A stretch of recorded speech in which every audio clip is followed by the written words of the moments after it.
नमस्कार फ्रेंड्स, कैसे हैं आप लोग। उम्मीद करती हूँ कि आप लोग बिल्कुल ठीक होंगे और आपका यूपी पैट का एग्जाम भी बहुत ही बेहतरीन गया होगा। तो आज का टॉपिक है तुगलक वंश।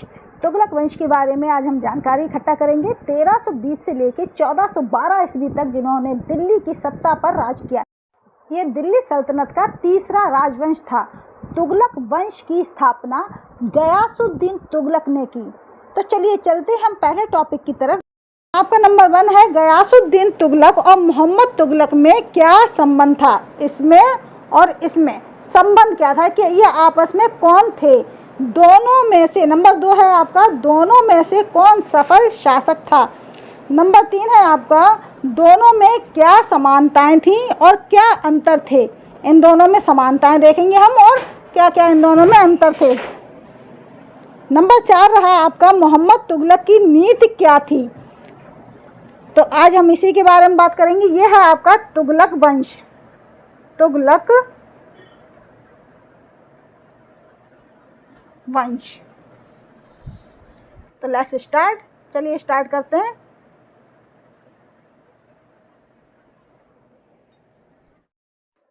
तो ये पहला जो टॉपिक है आपका, गयासुद्दीन तुगलक और मोहम्मद तुगलक में क्या संबंध था। तो आपको बताते चले, ये गयासुद्दीन तुगलक जो हैं वो मोहम्मद बिन तुगलक के पिता थे। इन दोनों में पिता पुत्र का संबंध था। पहले मोहम्मद तुगलक का नाम जूना खां था और उसकी उपाधि थी उलूग खां। राज सिंहासन पर बैठते समय उसने अपना नाम मोहम्मद शाह रख लिया, यानी कि मोहम्मद बिन तुगलक, जिसका मतलब हुआ तुगलक का पुत्र मोहम्मद। नेक्स्ट पॉइंट है आपका, दोनों में से कौन सफल शासक था। तो बताते चलें कि गयासुद्दीन तुगलक एक सफल शासक था और मोहम्मद तुगलक निश्चय ही सफल शासक नहीं था। अच्छे शासक में जो गुण होने चाहिए वे गयासुद्दीन तुगलक में और उसके पुत्र मोहम्मद तुगलक की अपेक्षा अधिक थे। दोनों की तुलना में गयासुद्दीन तुगलक जो था महान शासकों में से आता है। अगला पॉइंट है आपका, दोनों में क्या समानताएं थीं और क्या अंतर थे। तो पहले हम समानताएं देखते हैं पॉइंट बाय पॉइंट, बाद में हम अंतर समझेंगे। दोनों ही वीर और साहसी थे। नंबर 1 पॉइंट है इसका, दोनों ही वीर और साहसी थे। वे युद्ध से कतराते नहीं थे।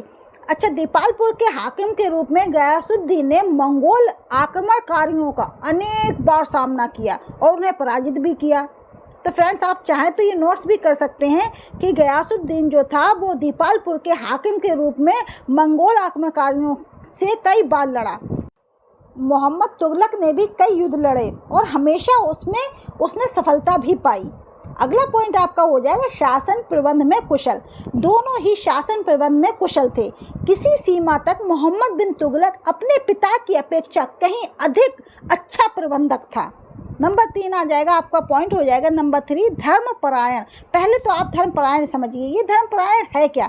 धर्म में गहरा विश्वास रखने वाले, धर्म के सिद्धांतों और मूल्यों का पालन करने वाले, धार्मिक कार्य में निष्ठा रखने वाले व्यक्ति जो अपने जीवन को धर्म और उसके प्रति अपने कर्तव्य के अनुसार समर्पित कर दें, उसे धर्मपरायण कहते हैं। परायण का क्या अर्थ होता है? उसका अर्थ होता है तल्लीन होना या शरण लेना या किसी कार्य के प्रति समर्पित होना। तो आपको बताते चले कि यहाँ पर एक और शब्द आया था, निष्ठा और कर्तव्य। निष्ठा क्या होती है? निष्ठा होती है कि किसी भी सिद्धांत के प्रति या कार्य या व्यक्ति के प्रति अटूट समर्पण या वफादारी और भक्ति को निष्ठा कहते हैं। कर्तव्य क्या होता है? ऐसा काम जिसे करने के लिए व्यक्ति नैतिक रूप से या कानूनी रूप से बाध्य यानी कि एबल हो, चाहे वो किसी समाज, कानून, अधिकार या अपने विवेक से उत्पन्न हो। ये एक ऐसी जिम्मेदारी है जो व्यक्ति को किसी काम को पूरा करने के लिए महसूस होती है और इसे पूरा करना आवश्यक हो जाता है। हमारा पॉइंट था धर्मपरायण। गयासुद्दीन तुगलक और मोहम्मद बिन तुगलक दोनों पक्के मुसलमान थे और कुरान के नियमों का दृढ़तापूर्वक पालन करते थे। फिर भी वे धार्मिक कट्टरपंथी नहीं थे। जी हाँ, ये देखिए, याद रखने वाली बात है कि वे इतने पक्के मुसलमान होने के बावजूद भी धार्मिक कट्टरपंथी नहीं थे, जिसमें मोहम्मद बिन तुगलक तो शासन के मामले में धर्म निरपेक्ष ही हो गया था। अगला पॉइंट है आपका सदाचारी। दोनों ही सदाचारी थे। गयासुद्दीन तुगलक का व्यक्तिगत चरित्र इतना निर्मल और प्रशंसनीय था कि कुछ लोगों ने उसे आदर्श शासक कहा। उसने अपना जीवन सादा और आचरण अनुकरणीय बनाया। उसने शराब का बनाना और बेचना बंद करा दिया। इसी प्रकार मोहम्मद तुगलक का नैतिक आचरण अनुकरणीय था। संभवतः उसने एक से अधिक विवाह तक नहीं किया। अगला पॉइंट है आपका न्यायप्रिय। दोनों ही न्यायप्रिय थे। गयासुद्दीन तुगलक ने दंड विधान को नरम कर दिया था।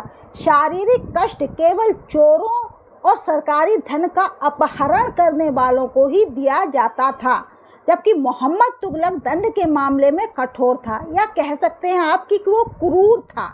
उसने कई विद्रोही सरदारों को जीते जी खाल उतरवा कर उसमें भुस भरवा कर सारे राज्य में घुमाया था। अगला पॉइंट है आपका दीन बत्सल। दीन बत्सल, पहले तो आप ये समझिए कि दीन बत्सल क्या होता है। दीन का अर्थ होता है दुखी और बत्सल का अर्थ होता है स्नेही या कोमल। तो दोनों सुल्तान दीन दुखियों पर दया करने वाले थे। इन्होंने किसानों की दशा सुधारने का काम भी किया। गयासुद्दीन की नीति ये थी कि किसानों से इतना अधिक, समझ रहे हैं ना, कि वो इतना अधिक कर उनसे ना लिया जाए कि वे खेती करना ही छोड़ दें। पॉइंट है ये, आप चाहे तो नोट कर सकते हैं कि गयासुद्दीन की नीति क्या थी। तो ये थी किसानों के प्रति गयासुद्दीन की नीति क्या थी। एक क्वेश्चन भी हो सकता है जो आपको इस तरीके से देना है कि किसानों से इतना अधिक कर ना लिया जाए कि वे खेती करना ही छोड़ दें, और ना इतना कम कि वे धनी हो जाएं और विद्रोह करने लगें। तो इसमें से देखिए, इस पॉइंट्स में से आपका एक क्वेश्चन भी बन गया। मोहम्मद तुगलक की नीति भी ऐसी थी। दोआब के किसानों की समृद्धि को देखते हुए उसने कर में कुछ वृद्धि की थी। अच्छा, ये दोआब क्या है? दोआब जानते हैं आप? ये एक फारसी शब्द है जिसका अर्थ होता है दो पानी। आब मीन्स होता है पानी या दो नदियाँ।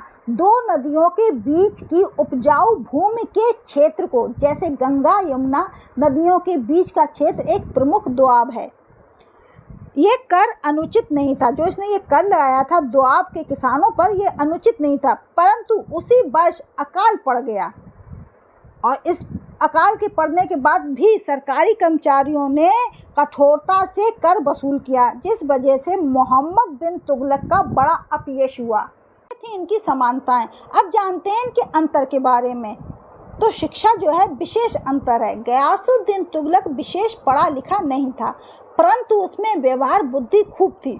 वह व्यक्तियों के चरित्र का कुशल पारखी था और अफसर के अनुकूल काम करता था। इसके विपरीत मोहम्मद तुगलक उच्च शिक्षित था। समझ रहे हैं ना आप कि मोहम्मद तुगलक जो था वो बहुत ही उच्च शिक्षा प्राप्त करता था। मुसलमानों की विजय से लेकर तब तक जितने भी राजा दिल्ली की गद्दी पर बैठे थे, उनमें वह सबसे बुद्धिमान और सुसंस्कृत था। उसकी धारणा शक्ति भी आश्चर्यजनक थी। उसकी बुद्धि तीक्ष्ण थी, परंतु उसमें व्यवहार बुद्धि की कमी थी, जबकि गयासुद्दीन तुगलक में व्यवहार बुद्धि खूब थी। ये दोनों में अंतर हो गए। इस प्रकार उसकी अच्छी योजनाएं भी विफल हो जाती थीं। मोहम्मद बिन तुगलक की जो वो योजनाएं बनाता था, इसी वजह से विफल यानी असफल हो जाती थीं। नंबर 2 पॉइंट इसी में है, अंतर में भावुकता। मोहम्मद तुगलक अत्यधिक भावुक व्यक्ति था। वो बहुत जल्दी प्रसन्न भी हो जाता था और बहुत जल्दी रुष्ट भी हो जाता था। मोहम्मद बिन तुगलक पुरस्कार देने और रक्त बहाने दोनों में विशेष रुचि रखता था। वो विनम्र तो था, पर कठोर दंड भी देता था। धीरे धीरे लोग उसकी उदारता और दयालुता को तो भूलते गए। उसके क्रूरतापूर्वक दंड को सबने याद रखा। इसके विपरीत गयासुद्दीन तुगलक विशेष भावुक नहीं था। उसकी कृपा और दंड दोनों संतुलित रहते थे। इसी में अगला पॉइंट आपका आ जाएगा, आदर्शवादिता। मोहम्मद तुगलक गयासुद्दीन तुगलक की अपेक्षा कहीं अधिक आदर्शवादी था। अच्छा, समान अपराध के लिए समान दंड की व्यवस्था करने के कारण, यानी कि जैसा अपराध किसी नीच जाति के इंसान ने किया है और वैसा ही सेम बिल्कुल अपराध किसी ऊंच जाति के इंसान ने किया है, ऊंच जाति के लोगों ने किया है, तो उनकी जो व्यवस्था उसने करी थी दंड देने की, वो एक समान करी थी, जिसके कारण ऊंचे पद पे बैठे हुए लोग और उलेमा लोग उसके विरुद्ध हो गए, उसके शत्रु बन गए। वहीं गयासुद्दीन तुगलक जो था उसमें इस प्रकार की आदर्शवादिता का अभाव था, वो सभी लोगों से तालमेल बनाकर चलता था। इसी में अगला पॉइंट आपका आ जाएगा धर्मनिरपेक्षता।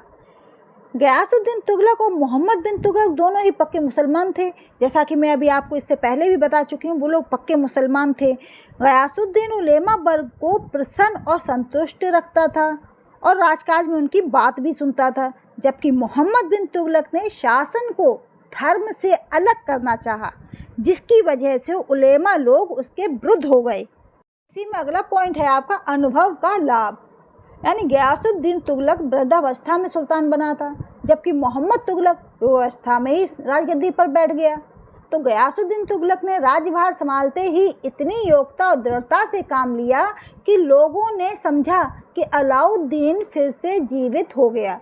वहीं मोहम्मद बिन तुगलक कम अनुभवी था, उसने अपने रोष और तोष से बहुत से लोगों को विरोधी बना लिया था। इसी में अगला पॉइंट है आपका समता की भावना।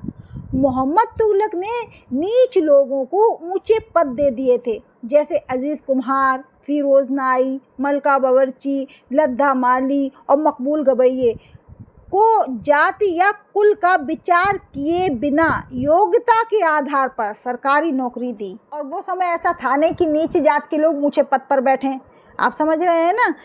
नीच जात के लोगों को जब ऊंचे पद मिलने लगे तो जो ऊंची जात के लोग थे ना, वो उसके विरुद्ध षड्यंत्र करने लगे, मोहम्मद बिन तुगलक के विरुद्ध में आके खड़े हो गए, यानी उसके अपोजिट खड़े हो गए। वहीं गयासुद्दीन तुगलक जो था वो देश काल के अनुसार परिस्थिति को देखते हुए काम करता था। अगला पॉइंट है आपका सहयोग बनाम शासन।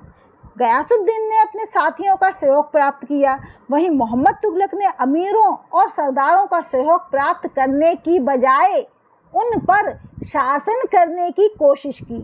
इसका रिजल्ट ये हुआ कि वे सब उसके खिलाफ हो गए। कंक्लूजन ये हुआ कि दोनों सुल्तानों की तुलना में हमने पाया कि विद्वता, उदारता, आदर्शवादिता और ऊंची कल्पना शक्ति की दृष्टि से अधिक होते हुए भी मोहम्मद तुगलक अपने पिता गयासुद्दीन तुगलक की अपेक्षा घटिया शासक था। कारण यह है कि उसके अच्छे शासक होने के इन गुणों की आवश्यकता उतनी नहीं थी जितनी कि व्यवहार बुद्धि की और लोगों का सहयोग प्राप्त करने की थी। अगला पॉइंट है आपका नंबर 4, मोहम्मद तुगलक की नीति क्या थी। तो यहाँ हम मोहम्मद तुगलक की नीति को 3 भागों में बांट सकते हैं, एक गृह नीति, एक विदेश नीति और एक धार्मिक नीति। तो दोस्तों आज का वीडियो कुछ ज़्यादा ही लंबा हो गया, इससे कोई फ़र्क तो पड़ता नहीं है कि वीडियो लंबा हो गया। जानकारी कितनी मिली, कितनी अच्छी जानकारी प्राप्त हो गई, फ़र्क तो ये है कि हमने क्या चीज़ लर्न की और क्या चीज़ अर्न की। तो फ्रेंड्स लास्ट में यही कहना चाहूँगी फ्रेंड्स, यदि आपको मेरी दी हुई जानकारी पसंद आ रही है तो प्लीज़ चैनल को सब्सक्राइब ज़रूर कीजिएगा और वीडियो अच्छी लगी हो तो एक लाइक ज़रूर बनता है, लाइक कर दीजिएगा वीडियो को और कमेंट्स में ज़रूर बताइएगा कि आज का टॉपिक आपको कैसा लगा। धन्यवाद।